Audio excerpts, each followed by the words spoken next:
Oke pemirsa, kita akan segera memasuki sesi diskusi kita kali ini. Kita tahu bahwa kemarin ya ada berbagai safari politik maraton dilakukan oleh Anies Baswedan. Ketua Umum gitu Partai ya. Nasdem, Ketua Majelis Kehormatan, ya, dan juga Majelis Suro. Nah itu dia PKS. Ketiga elit partai dari koalisi sudah disambangi. Ini artinya apa? Apakah kemudian nama cawapres Anies Baswedan juga sudah dikantongi dan siap untuk diumumkan segera?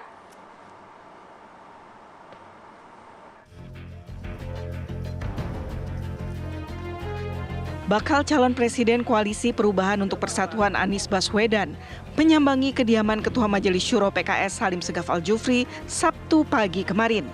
Anies tiba di kediaman Salim Segaf yang berada di kawasan Pejaten, Jakarta Selatan dan disambut Ketua DPP PKS Al-Muzamil Yusuf. Perwakilan dari tim 8, Sugeng Suparwoto, Teguh Rifki, dan Sudirman Said juga hadir dalam pertemuan ini. Kedatangan Anies merupakan rangkaian silaturahmi kepada pimpinan parpol yang tergabung dalam Koalisi Perubahan untuk Persatuan. Seusai pertemuan, Anies mengatakan sejumlah hal dibahas dalam pertemuan itu. Salah satu pembahasannya mengenai langkah dan strategi menghadapi pemilu. Sementara mengenai bacawa pres KPP akan diumumkan menunggu waktu dan momentum yang tepat. Hingga saat ini, siapa yang akan menjadi bakal calon wakil presiden yang akan mendampingi Anies Baswedan belum diketahui. Setelah sebelumnya, Partai Demokrat mendesak Anies untuk segera mengumumkan bacawa pres pendampingnya. Tim TV One mengabarkan. Alhamdulillah kita baru saja menuntaskan pertemuan dengan Ketua Majelis Syuro Partai Keadilan Sejahtera, Habib Salim Segaf Al-Jufri, dan ini adalah rangkaian pertemuan sejak 2 malam yang lalu dengan Bapak Surya Paloh sebagai Ketua Dewan Pembina Partai Nasdem, Ketua Umum Partai Nasdem, kemudian dengan Ketua Majelis Tinggi Partai Demokrat Bapak SBY, dan pagi ini dengan Ketua Majelis Syuro. Dan pertemuan ini tadi memperkaya bekal-bekal yang bisa kami bawa di dalam perjalanan ke depan, karena kita menyamakan langkah, menyamakan strategi untuk menjalani masa-masa hari-hari ke depan, pekan-pekan ke depan, dan memiliki kesepakatan tentang arah, langkah, strategi. Jadi arahan yang diberikan oleh Pak Surya Paloh, arahan yang diberikan oleh Pak SBY, dan arahan yang diberikan oleh Habib Salim itu sama. Baik, kita segera membahas hal ini. Di studio sudah hadir bersama kami Mas Nyarwi Ahmad. Beliau ini adalah analis politik dari Universitas Gadjah Mada, Yogyakarta. Selamat pagi. Assalamualaikum. Salam. Nyarwi. Pagi, Bung Fadil, Maria. Mas Nyarwi ini ada kawannya pagi ini. Nggak sendirian Mas, tenang. Ada Pak Sudirman Said, juru bicara tim 8 Koalisi Perubahan untuk Persatuan. Selamat pagi. Assalamualaikum. Assalamualaikum Pak Dirman. Selamat pagi, Assalamualaikum. Assalamualaikum Mas Prof. Sarwi. Oke, jadi mumpung ada Pak Dirman, ada juru bicara tim 8 langsung di sini ya. Saya mau tanya begitu ya, beberapa hari kemarin 3 hari berturut safari politik yang dilakukan oleh Pak Anies Baswedan dan juga Anda begitu ya bersama dengan tim 8 intens sekali. Tadi kita dengarkan apa yang disampaikan oleh Pak Anies. Ada beberapa kalimat sana yang menarik, menyamakan langkah, menyamakan strategi. Apakah kemudian safari politik ini kemudian menjawab adanya rayuan-rayuan dari koalisi sebelah, atau justru untuk mematangkan nih nama cawapres sudah ada, segera kita umumkan? Pak Dirman. Terima kasih. Jadi tadi dinyatakan oleh Pak Anies bahwa itu satu rangkaian pertemuan tingkat tinggi antara calon presiden didampingi oleh tim 8 dengan seluruh dari 3 pimpinan tertinggi partai politik anggota koalisi. Dimulai dengan ketemu dengan Pak Surya Paloh sebagai Ketua Umum Nasdem, tapi juga beliau sekaligus Ketua Dewan Pertimbangan Partai Nasdem. Kemudian diikuti besoknya dengan Ketua Majelis Tinggi Partai Demokrat, Pak SBY.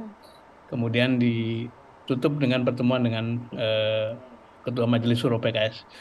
Dan memang misinya ya tidak lain adalah memberi update, menyamakan persepsi terhadap situasi sekaligus memohon arahan bimbingan dari para petinggi partai karena bagaimanapun Pak Anies adalah orang yang diberi amanat untuk menjadi bakal calon presiden oleh ketiga partai itu.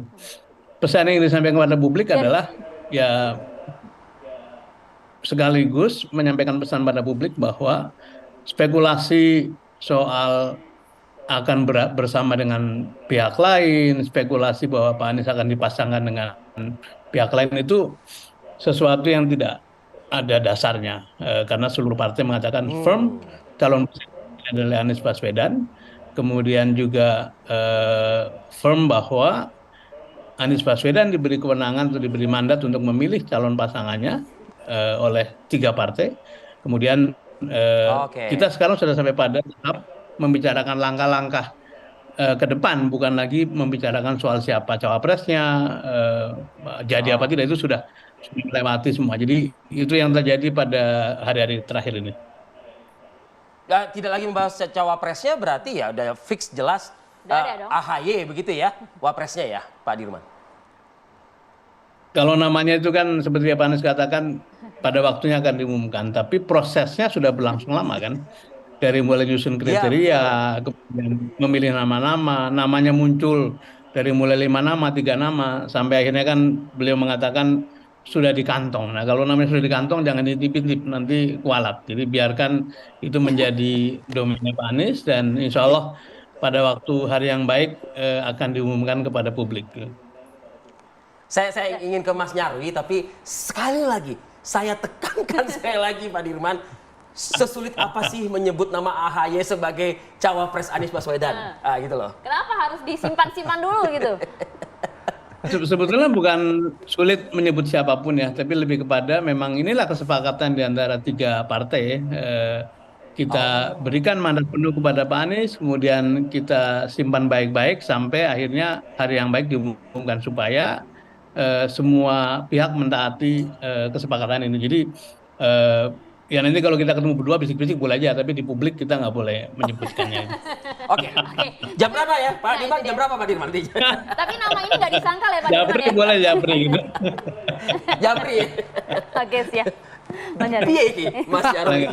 Aku Piye, ujung gimana? nanya ke Mas Nyarwi nih jadi ini. Ya, ini pertanyaan yang sering ditanyakan tapi selalu nggak ketemu jawabannya. Nggak, makanya diksi saya tadi, Ya. sesulit apa sih menyebut AHY? Oh, Mendeklar, iya, betul. memproklamirkan AHY. Kalau Mas Nyarwi nggak apa-apa, soalnya kalau tim 8 takut kualat. Nah. Oh iya betul. Tapi begini Bung Arif Adel Maria, ini juga ada 2 ya paling nggak gini. Namanya koalisi atau blok pengusung itu juga fluktuatif loh. Ya artinya pasti terus gitu ya. Oh iya. Walaupun tadi katanya wah, kita udah lewat gitu ya. Iya, betul. Tapi Ibaratnya mau menggabungkan koalisi lagi, koalisi baru, itu iya, tapi itu nggak ada masih dasarnya, ya kata begitu. masih sebelum nanti diusung KPU ya di KPU secara resmi dokumen Ya, resmi. betul. Nah itu belum kita katakan selesai. Artinya masih terus saja kan gitu. Semua bisa terjadi. Iya dong kan gitu dan kejutan-kejutan juga bisa. Nah yang kedua, termasuk juga merayu-rayu Demokrat dan PKS gitu. nah maksudnya. itu yang kita dengar kemarin kan katanya begitu. Nah termasuk ya ada kemungkinan juga pengen rayuan-rayuan misalnya. Nah, capresnya diganti misalnya gitu, cawapresnya siapa lagi misalnya begitu. Tapi apapun itu, kita lihat safari kemarin tuh pengen menegaskan loh Mas Anies dan teman-teman saya lihat. Pertama Mas Anies tuh tetap capres gitu. Capres. Iya gitu. Yang kedua juga roadshow itu menunjukkan dukungannya gitu ya dari partai-partai ini Tetap solid. solid kan gitu. Ya itu kan pengen ditunjukkan. Ya. Terlepas kondisi apa kita tidak tahu. Ya. Ya yang tahu ya Pak Dirman dan teman-teman di dalam kan gitu. Ya. Tetapi itu pengen dipertegas ya ke publik, ke pemilih juga, pendukung juga ya seperti itu. Nah yang ketiga juga saya lihat begini, tidak diumumkannya dalam waktu pendek. Ini kan juga tidak ada kemendesakan. Ini kan juga bagian dari ya strategi juga saya lihat itu ya. Tadi kan apa sih? Ini ya, main mata dulu ya dengan yang lain-lain juga gitu maksudnya. bisa juga itu. Tapi gitu. kan waktu kampanye jadi lebih panjang, waktu klarifikasinya pun juga jadi lebih panjang gitu loh Mas. Kita ngelihatnya dari mana nih? Kalau dari sisi politisi, partai pengusung, semuanya kan nggak ada yang pengen kalah kan, pasti pengen menang semua. Nah mereka punya strategi. Nah itu ya makanya dalam mengumumkan itu bagian strategi, kapan akan diumumkan gitu ya. Termasuk bikin kejutan seperti apa misalnya seperti itu.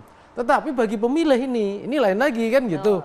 Nah pemilih pengen dapat pertama gini, apakah benar ini benar-benar capres nanti dicapreskan oleh 3 partai itu, contoh dalam koalisi blok Mas Anies gitu. Itu aja pemilih butuh kepastian kan gitu. Terus yang kedua misalnya begitu ya. Kalau itu dicapreskan kira-kira mau dipasangkan siapa kan gitu. Yang ketiga, kalau sudah jadi pasangan, visi misi utamanya walaupun perubahan persatuan, ya walaupun Konkretnya berapa apa kali gitu ya? itu disampaikan juga Mas Anies, tapi pemilih juga pengen debat, bukan pengen klarifikasi ya. Kan udah dijelaskan juga ya sebagai materi kampanye. Tapi intinya kalau menurut saya ya Bung Ari Fadil, Maria ya kita kasih ruang lah kepada partai-partai ini dan juga termasuk tim 8, termasuk Pak Dirman, saya kira pasti tarik kanan ke kiri itu terus-menerus terjadi gitu ya. Ya itu oke lah, tapi pemilih kita ini, pemilih Indonesia itu pemilih terlalu baik. Jadi ya kasih kesempatan pada elit gitu ya untuk menyodorkan kira-kira siapa gitu ya. Nanti kemudian siapa yang kemudian akan mereka pilih kira-kira gitu. Oke, saya berharap begini loh, Aya. Kalau tim 8 itu kan jumlahnya berarti ya 8 orang ya. 8 orang. Pak Dirman ini 1 dari 8 yang tidak terafiliasi dengan partai politik. Ya kan? Ketimbang Japri Pak Dirman, di segmen berikutnya coba nanti kita suara Pak Anies Pak Dirman, ya kan, suara Pak Anies, suaranya Pak Dirman, atau suaranya tokoh selain Pak Surya Paloh, selain Pak Salim Segaf dan juga Pak SBY. Suara non politis lah ya. Memang ada ya selain yang 3 orang itu ya? Ada. Nah itu ya, nanti kita tanya ya. Dan saat lagi untuk Anda pemirsa. Daripada berandai-andai kan. Ya, kita lanjutkan diskusi tadi menarik ya pas. Diskusi ilmiah dengan Pak dosen. Pak dosen nih. Kita coba langsung tanya ke Pak Dirman. Pak Dirman masih terhubung bersama kami ya?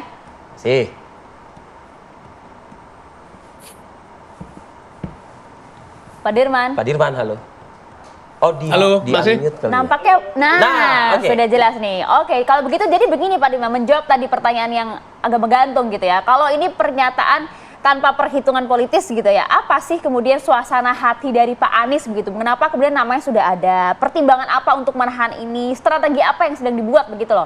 Pak Dirman ini kan tim 8 yang non partisan gitu loh ya Pak. Dari hati ke hati lah gitu Pak. Ya, tim 8 itu ada 2 terjemahan Mas Arief. Satu, anggotanya 8 semula. Tapi ini juga tim menyiapkan presiden ke-8 gitu. Siap.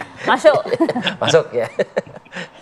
Saya mau jelasin, pertama saya menyampaikan terima kasih Prof. Nyarwi tadi, mewakili 90% dari apa yang mau saya katakan sudah diberikan oleh beliau tadi. Jadi alhamdulillah. Nah, suasana batin Mas Anies dan seluruh tim tentu saja bersyukur karena dalam urusan cawapres ini Anies adalah orang yang paling dibuka kemungkinannya berpasangan dengan siapapun. Dipasangkan dengan Pak Sandi, dipasangkan dengan Pak Haye, dipasangkan dengan Mbak Yeni, dipasangkan dengan Ibu Khofifah, dengan Pak Ridwan Kamil, Pak Erlangga, Pak Muhaimin, sampai Pak Ganjar kan kemarin kan. Ini artinya, bahkan Mbak Puan lah, Mbak Puan juga sempat disebut banyak orang. Ini artinya Mas Anies punya kualitas yang memang bisa bekerja sama dengan siapapun dan bisa menyatukan, itu kami syukuri. Nah, karena itu tinggal waktunya tadi, pertama karena memang koalisinya bertiga, maka 3 partai itu memberi norma sejak awal dengan mengatakan, Pak Surya Paloh 3 Oktober juga mengatakan ketika ditanya, bagaimana dengan wakil, serahkan Bung Anies, katanya kan begitu kan. Kemudian ketika kita dialog dengan Demokrat juga beliau mengatakan, kami mendukung, wakilnya siapa silahkan Anies memilihnya. Begitupun ketika Partai Keadilan Sejahtera menyampaikan itu.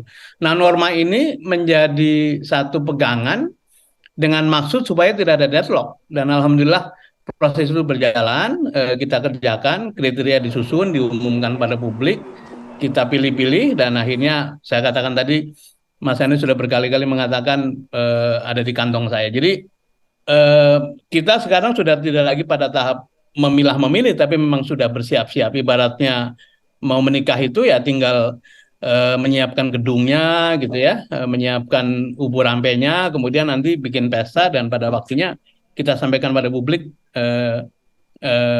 di mana pernikahannya, siapa pasangannya, dan kita undang hadirin untuk merayakan itu. Jadi insya Allah semuanya dalam persiapan yang baik, dan ketiga partai, kalau tadi ditanya suasana batin, kami berdelapan ini kebetulan saja utusan dari partai-partai dan juga utusan dari Mas Anies, ada 2 orang yang bukan dari partai, saya dan Mas Dadang.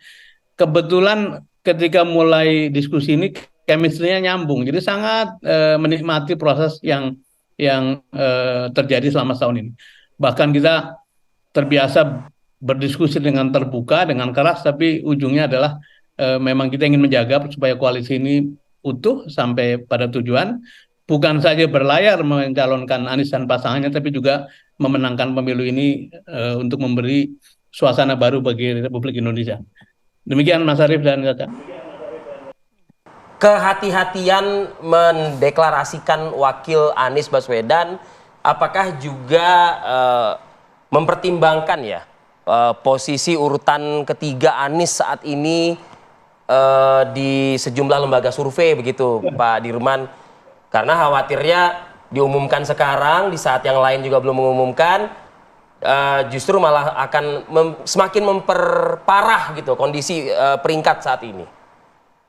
Ya, kalau soal peringkat itu kan ada banyak hal yang perlu didiskusikan ya. Pertama, siapa yang melakukan survei begitu kan? Itu satu pertanyaan kritis lah. Yang kedua, berkali-kali lembaga survei meramalkan Anies dan juga saya itu salah gitu. Waktu di Jawa Tengah dulu saya diramalkan seminggu sebelum coblosan itu 15% gitu ya. Ternyata saya mendapatkannya 3 kali lipat gitu. Kemudian Anies itu waktu di Jakarta ya? berkali-kali diramalkan masuk putaran 2 pun tidak gitu ya. Waktu itu kan gitu kan 2017. Tapi ternyata tidak memenangi pilkada. Jadi itu satu. Nah, pertimbangan mengapa mencari waktu terbaik itu lebih karena begini. Pada waktu proses penjaringan itu kan banyak sekali tokoh-tokoh partai yang non partai yang mengusulkan nama-nama kan. Nah, tentu saja beliau-beliau itu punya harapan, punya ekspektasi. Nah, karena itu kita ingin berkomunikasi dengan sebanyak mungkin pihak, pilihannya mengapa ini, mengapa itu, supaya para pihak itu memahami dan sehingga walaupun pihak yang direkomendasikan tidak diambil atau dipilih, itu tetap dalam pengertian bersama-sama mendukung. Karena ini kan namanya managing stakeholders, mengelola para pihak, dan itu perlu waktu ya, perlu waktu sambil tentu saja melihat perkembangan ke depan. Kalau soal rating atau survei itu tentu satu ukuran, tapi bukan satu-satunya ukuran. Dan tetap kita jadikan cermin, tetapi kita juga punya pandangan-pandangan lain di dalam, dan insya Allah kita dalam optimis yang tinggi bahwa Pak Anies akan menjadi pemimpin baru Indonesia di 2024. Jadi sebetulnya Pak Dirman ini bisa jaga kandang Jawa Tengah juga loh. Nah itu dia dengan 42%-nya kemarin. Nah, tapi begini Pak Dirman, tadi disampaikan ya, memang sudah ada kesepakatan bersama lah antara ketiga koalisi ini, semua nama cawapres diserahkan oleh Pak Anies dan kita tetap mendukung dan lain-lain. Tapi tadi Pak Dirman sampaikan, memang butuh waktu di internal ini. Artinya nama yang sudah dikantongi Pak Anies ini sempat tidak disepakati oleh ketiga partai koalisi ini atau bagaimana? Proses komunikasi sudah cukup lama kan, dan ketika nama itu dimunculkan dari mulai banyak 5, 3 akhirnya ketemu mengerucut, itu satu persatu dikomunikasikan pada pimpinan partai juga, dan tentu sempat ada penolakan. Tapi yang paling penting adalah pada akhirnya Pak Anies itu yang menentukan pasangannya. Bahkan dalam 3 kali pertemuan terakhir itulah salah satu yang dijadikan bahan. Kita masih komit ya bahwa Pak Anies adalah yang menentukan pasangan. Itu dilakukan bersama dengan Pak Surya Paloh, ditanyakan kembali pada PSBY dan juga ditanyakan kembali pada Pak Majelis Suro. Dan jawabannya sama, bahwa kita konsisten dengan piagam koalisi, mari kita jalankan, begitu. Oke, katanya nggak bahas cawapres kemarin ya, bahasnya strategi. Nggak taunya. Ada juga pasti. Ada juga pasti. Ya nggak mungkin juga ya kayak pertemuan itu nggak gitu ya, Mas Nyarwi ya. Iya. Itu kan masalahnya itu kan sifatnya tertutup, jadi kita tidak tahu itulah, kan. Setelah itu kan. habis itu disampaikan kan. Kita masa menanyakan rumput yang bergoyang. Nah, kan gitu. Ya kepada Pak Dirman yang ada di pertemuan itu. Oke, tapi gini ya Arif Hadir. Ini tadi menarik pertanyaan Pak Dirman ya. Sudah disebutkan alternatif. Iya. Saya lihat ini termasuk untuk cawapresnya Mas Anies ini masih terbuka, artinya ya nama-nama yang selama ini dikira-kira sudah pasti, ya belum tentu juga. Sampai kemarin saja ya, masih artinya lagi gitu. ya. Tapi ini juga bagian dari strategi juga yang saya kira itu dilakukan oleh mereka juga. Kenapa? Itu masuk akal ya. Dengan tingkat elektabilitas Mas Anies di berbagai lembaga survei yang kredibel lah kita anggap, itu kan kurang lebih hanya 20-an sekian persen lah ya. Nah sementara ya ini kan untuk apa? Untuk cawapres kan ada tren terakhir ya. Kalau zaman dulu itu cawapres kan representasi tertentu. Nah ini saya lihat dukungan insentif elektoral yang diharapkan gitu loh. Nah makanya ini saya lihat, ya makanya itu pertanyaannya adalah siapapun misalnya yang potensial memang membantu Mas Anies akselerasi ya elektabilitasnya, itu ada kemungkinan gitu loh dinominasikan gitu. Nah, nah pertanyaannya kan seperti itu. Nah kebutuhannya di mana dulu nih? Kan kadang-kala kewilayahan gitu. Apakah Jawa Timur misalnya seberapa kuat AHY misalnya? Jawa Tengah misalnya yang paling dibutuhkan misalnya seberapa kuat misalnya? Ya, ada juga kalau di Jawa Barat nggak terlalu, yang paling dominan tentu saja di Jawa Tengah dan di Jawa Timur kan gitu. Tetapi ini juga ya, saya kira juga ada dilema antara tarik menarik ya. Satu soliditas dari blok koalisi pendukung itu satu sisi ya, Demokrat tentu saja itu sumber daya berharga bagi kubu KPP ini gitu. Tapi sisi lain orang-orang yang mau dicawapreskan ini seberapa punya daya magnetik elektoral di basis-basis yang diperlukan. Termasuk misalnya Jawa Timur, termasuk di Jawa Tengah, apalagi Kandang Banteng tadi misalnya, Kandang Banteng gitu ya. Kalau Pak Dirman ya udah teruji lah ya. 3 kali lipat. 3 kali lipat dari surveinya berapa? 15-an Iya. atau 12-an, 13 lah ya sampai 42 gitu. Nah, tetapi apakah peristiwa itu akan terjadi lagi ya? Nah, itu juga menjadi pertanyaan juga yang ditunggu-tunggu banyak orang, dan kita lihat juga di data survei tentu akan terus ya sebagai proksi. Memang data survei bukan segalanya, tetapi dia paling enggak menjadi indikasi gitu ya untuk melihat dinamika yang terjadi pada dukungan capres maupun capres-capres potensial. AHY cocokkah kalau ada lihat dari beberapa karakter itu? Ya peluangnya ada. Kalau kita lihat data survei nasional kan masih angka-angka 7, 6 sekitar itu. Tapi pertanyaannya di daerah masing-masing kan perlu dilihat lagi kan gitu. Tetapi begini Pak AHY itu kalau kita lihat ya, Jawa Timur ya, Pacitan ya, dan kita tahu representasi Demokrat dan SBY di Jawa Timur cukup besar lah ya, seperti itu potensial. Tapi pertanyaannya di Jawa Tengah bagaimana kan gitu. Nah kalau kita lihat DPR RI dari Demokrat di Jawa Tengah, ya mungkin angkanya nggak terlalu banyak kan, seperti itu gitu. Baik, singkat Pak Dirman, pekan ini mungkinkah pengumuman tersebut terrealisasikan? Singkat saja. Tidak ada yang tidak mungkin, kita berdoa yang terbaik. Tapi tadi begini, kalau saja peraturan KPU membolehkan wakilnya presidennya 3, barangkali wakil presiden pertama dari Gubernur Jawa Timur kan, yang kedua Gubernur Jawa Tengah, yang ketiga Jawa Barat. Sehingga semuanya kuat. Tapi kan inilah seninya demokrasi, harus memilih kan. Pemilih itu tidak ada pilihan yang sempurna. Tapi insya Allah pada waktunya akan diumumkan putra terbaik bangsa yang bisa menjadi mitra baik dalam memenangkan pemilu maupun dalam mengelola. Dan kami mohon doa, insya Allah akan ketemu hari baik. Prof. Nyarwi, terima kasih banyak mewakili sebagian di kami. Gitu ya.